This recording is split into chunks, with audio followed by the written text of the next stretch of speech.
So this is how my board is looking now. It's all over the place.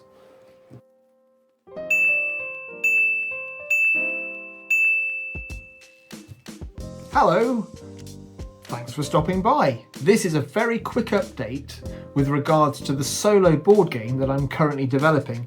Part 1 showed off this little chap. This was a great first prototype, but there were obviously some problems. The first problem was the game area, the game board, wasn't very big, and the pegs, although I wanted to develop them further, were sort of rattling around. So yeah, but it had some really good features though, don't get me wrong. It had a nice dice holder, and it had these trackable discs that track values. Okay, the idea was that it's a handheld spaceship themed game. I wanted it to be like a portable radar device that you can then direct ships to fight other ships and then dock with planets to harvest their resources and so on and so forth. The rules actually, for the first time of playing, were really okay actually. They weren't too bad. But the board needed some work. So, prototype number 2. A lot bigger, a lot simplified. I kind of like it. It still fits really snugly in the palm of your hand.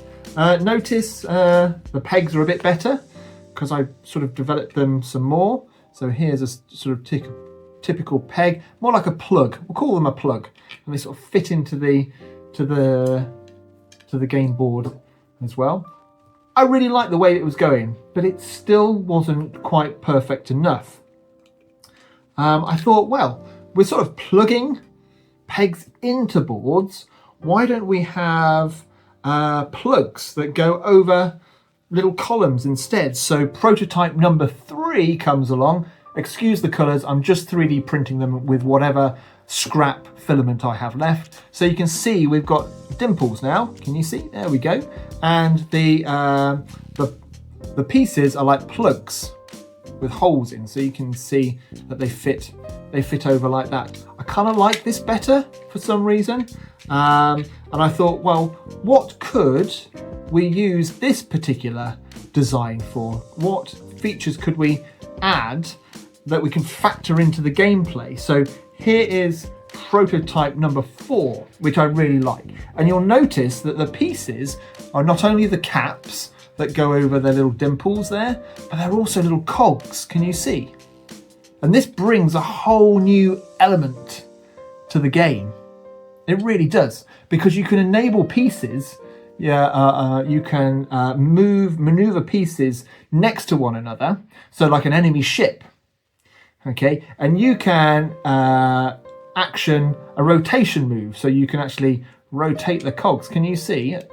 And also you can have like 3 or 4 cogs if they're close by, for example, like that. They will actually all rotate. Can you see? Which is great. To try and factor this into the gameplay is a bit tricky, but I like the idea of moving alongside drone ships and actioning rotational moves. So ships are facing the wrong way, so they can't attack you straight away. They have to use or use up one of their moves to maneuver back into position before they attack you. So yeah, I'm really happy with the way this board game is going. It is a solo board game still, but still you'll see the board, the play board is quite close to this edge, so that 2 boards like this can, this is difficult, go together so 2 players can battle it out across the 2 sectors. Yeah, I still like the idea of sector assault, by the way, but it's still a work in progress. I think the next video I will talk you through the rules, because I think the actual board is getting pretty close to how I would like it. Obviously it needs to be dressed up and made to look pretty, but I think functionality wise, I think it's there. I'm so excited. I'm really excited.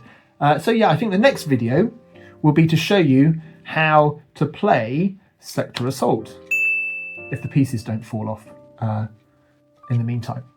Okay, that's an update. I hope you enjoy it. stay tuned, subscribe for more, and we'll see where we go with our next video, where we play a game of Sector Assault. Take care now, thanks for watching, and goodbye.